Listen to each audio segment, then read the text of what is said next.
Very good. Likewise, it's a pleasure to be here. Thank you for the invitation. So yeah, let me start with saying some things about myself. So me, I come, I guess, from a different community than the climate research community. So I did my PhD in data management systems at TU Berlin and Bifold, where I focused mostly on big data systems, federated analytics, and lately also spatial systems.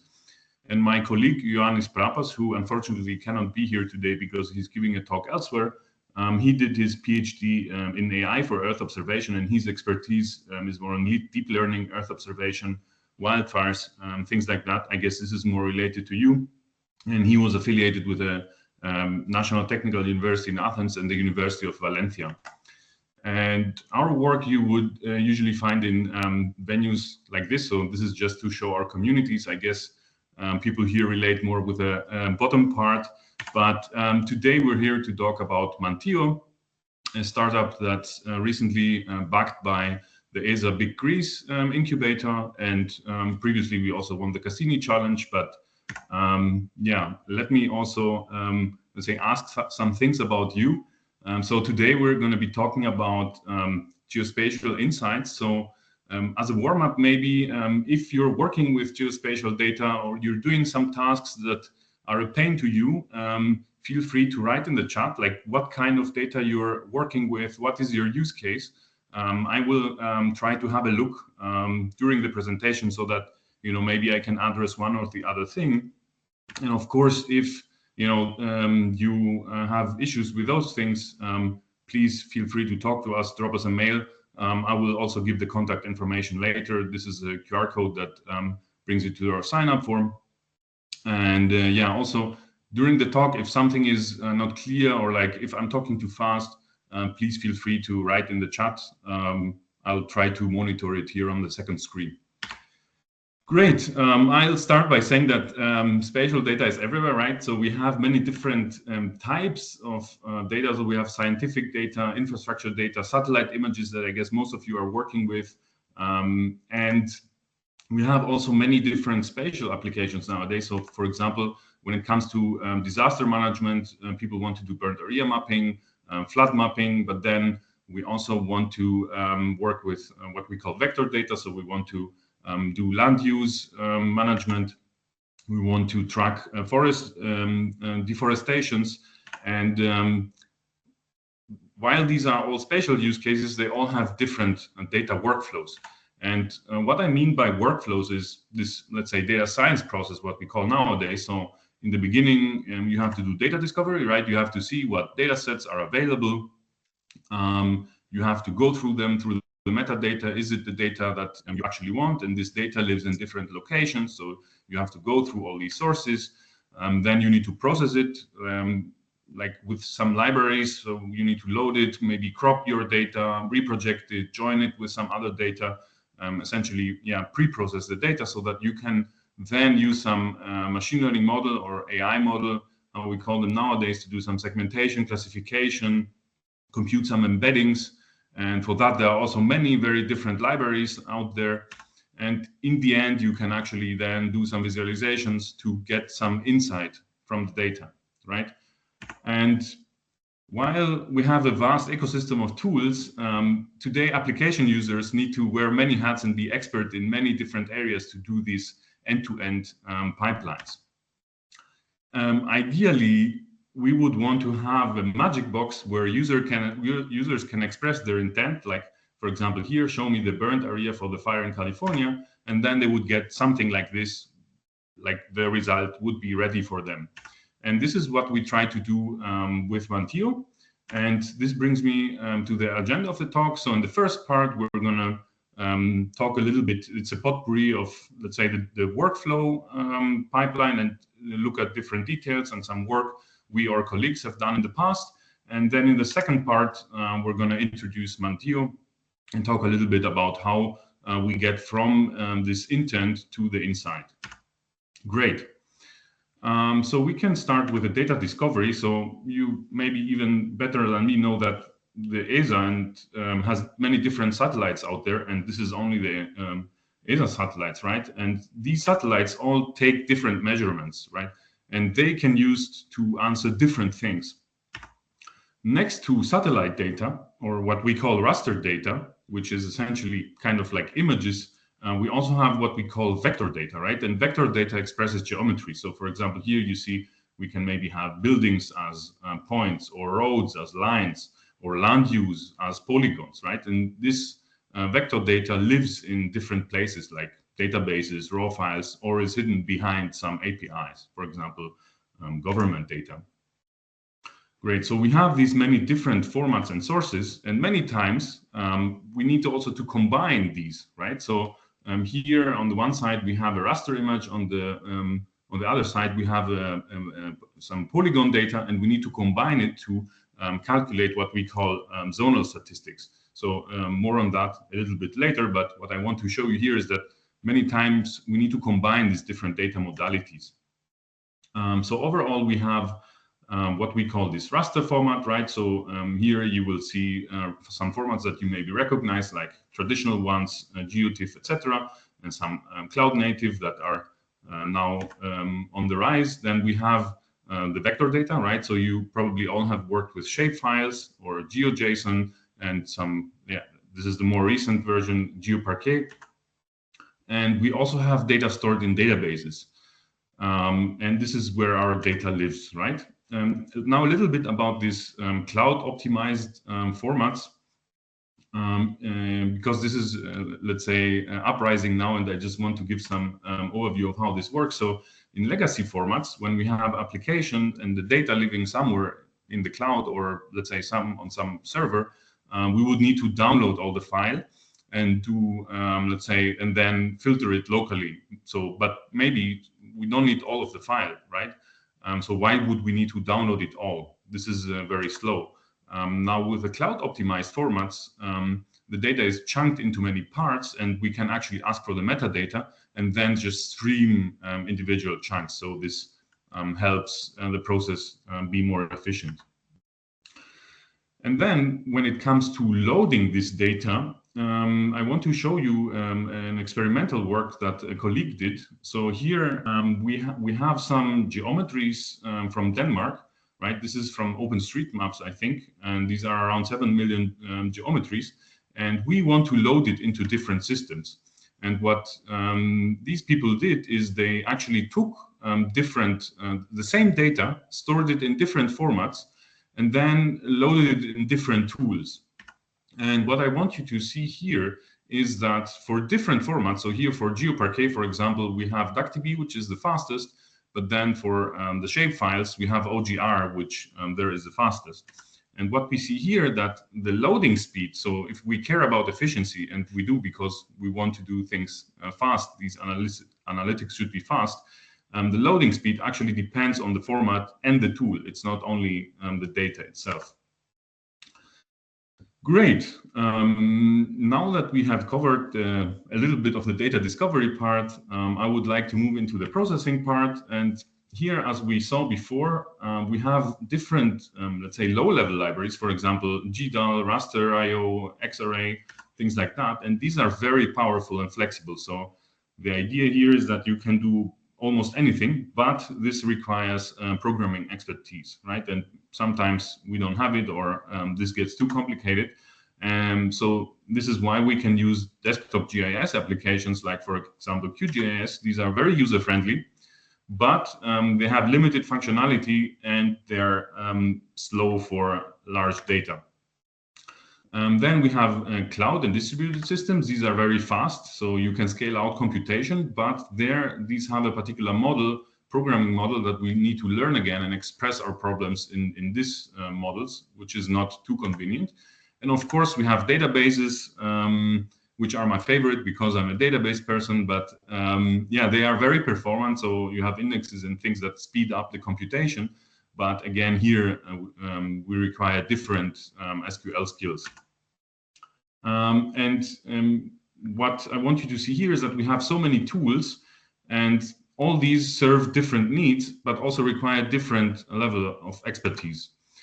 And to show you again how this impacts us, these different tools, let's go back to this zonal statistics example. So here we took this task right here. We want to compute how, have these crop fields previously been a forest, right? And we have our raster image, we have our polygon data, and we took this task and we implemented it in many different systems. So here we have 4 systems. On the right-hand side, you see the different tasks that we need to do. And as you see on the, you don't need to understand now the APIs of the systems, but what I want you to see is that these are all expressed differently in the APIs.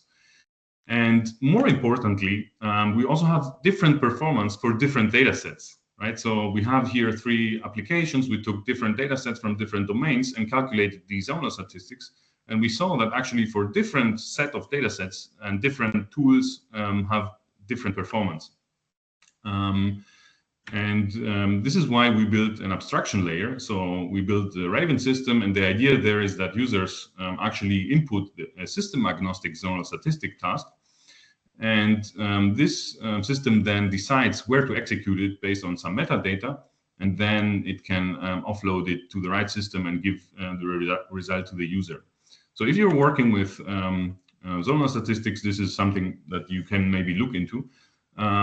But what I want you to take away here is that many systems can do the same task, but we need to express it in a different way, and we might get different performance, and abstractions and optimizers can assist this automatic choice so that we don't have to decide it or code it for ourselves. By the way, again, if you work with zonal statistics, we also developed a QGIS plugin where you can play around. And this is available on our GitHub repository. Great. We talked about some libraries, but if you Google, there will be tons of them out there, right? And there is this nice repository, awesome geospatial, that has more than 1,000 tools, which is nice. But then again, like for doing different tasks, it's very difficult to choose the right tool for you, learn it, and work with it. And then, so having talked about all the different tools for processing, we can switch to the AI part. This is not really my expertise, but what I want to show you here is that there are so many different models, segmentation models, classification models, change detection models, foundation models. So these are all for different purposes, right? But turning them operational is very hard. So you may get a GitHub repository or something, but then you have to figure out how you can use it, which is not really straightforward. And just to have an example of how AI can help, I brought an application that my colleague Ioannis was working on during his PhD. He was working on fire danger forecast. And what they did is they curated the data cube. So they took data from many different sources and many different modalities, as you can see here on the left side, and they created this data cube. And then you can also see which attributes or which modalities contribute actually or correlate to wildfires. And they did a deep learning approach. So they combined spatial temporal aspects with different modalities, and this allowed them to build a deep learning model that performs pretty well, as they show in their paper. But as a takeaway, like in research papers, we have seen that there are strong AI models. There are so many libraries, as I showed you before. There is so much data out there that we can use to do AI. But then again, operationalizing it or bringing it to practice, helping users get insight, this requires a lot of expertise and is not straightforward, right? So ideally, we would want a framework that brings all those things together and kind of makes these geospatial insights accessible for users.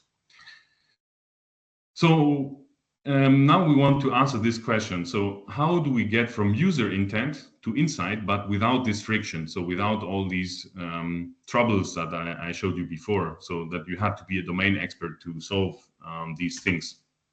And this is where we come to the second part of the talk. So here I want to introduce Manteo.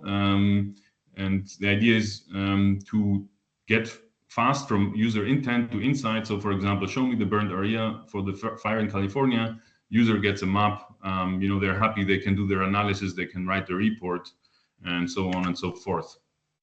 Going a step back, the problem that we're solving is that we have non-expert users that need insights from massive geospatial data involving complex processing, right? And we have so many diverse applications. So I think many of you here are working on climate. So we have here also climate risk, infrastructure, energy, urban, so many applications that we have non-expert users that need assistance in creating insights.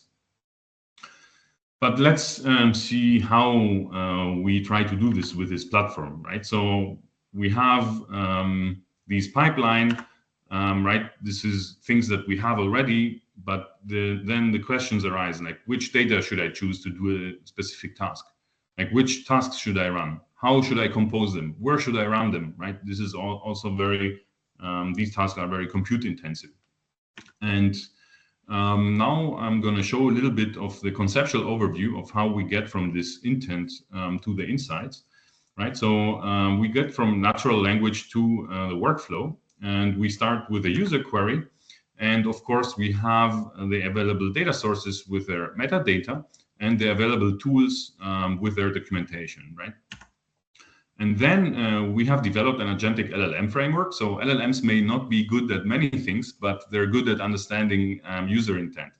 So the idea is to provide these as input to this LLM framework that we built, so that this can understand the semantics of like what does the user want to do, not the how, but the what. And this is how it can build like a logical pipeline, if you will, of operators. So this is like the logical operation. So not exactly how this will be done, but like what should be done.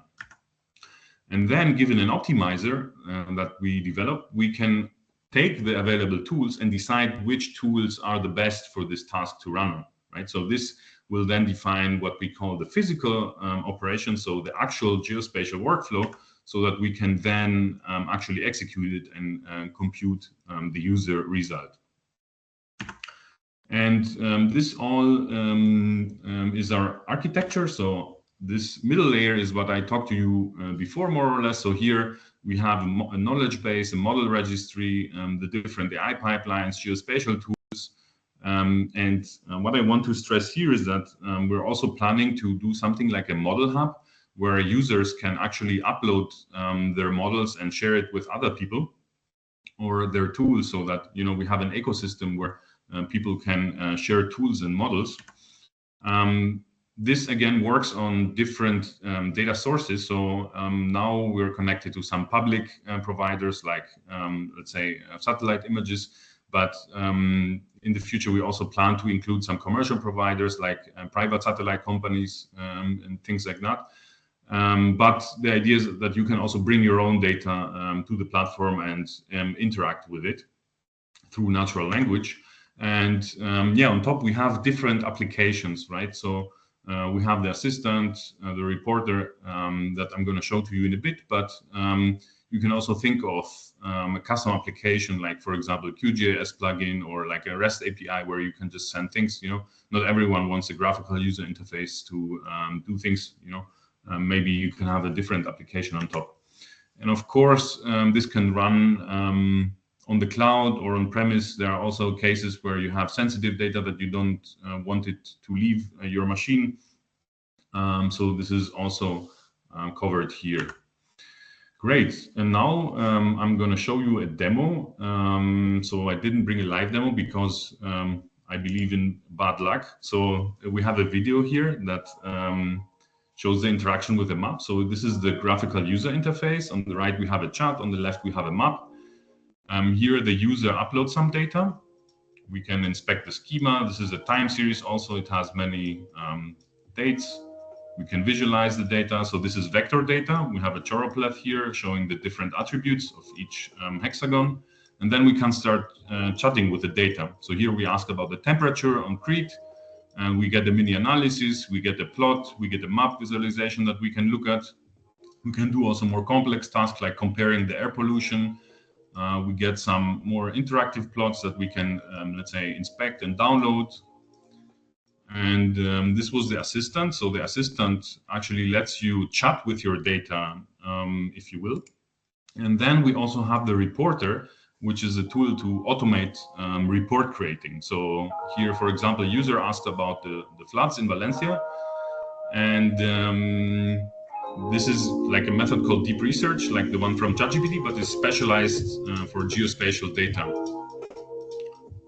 Here, our platform searches for different data sources. So it found some images, some files, and then it combines all of it into a report.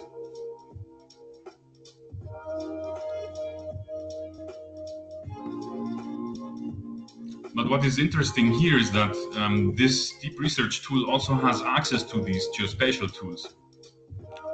And it can actually also find these sources, data sources, and apply operations on them and create, let's say, visuals out of the data that accompany the report. So here, for example, in the end, you will be able to see this. This is a change detection, let's say, where users can see the actually flooded areas on the map. Great. This already brings me to the end of the talk. So we talked about the data pipeline, the different steps, the workflow, and how complex it is, how many different tools and formats one needs to juggle so that they can get actually to their insights. And then I introduced Manteo, a platform that tries to solve this problem by letting you connect your data sources and, let's say, chat with your data and come to the insights much faster. So again, here a call to you. So if you're looking for a simpler way to get to geospatial insights, or if you are struggling with this geospatial data preparation pipeline, feel free to reach out. So we're looking for early adopters. So we want also to build pilots with people. If you have an interesting use case, please feel free to share it. We are working with a limited set of partners right now on different limited use cases, but we want to expand and we want to make this platform accessible to everyone. So yeah, this again brings me to the end of the talk. Feel free to reach out for anything.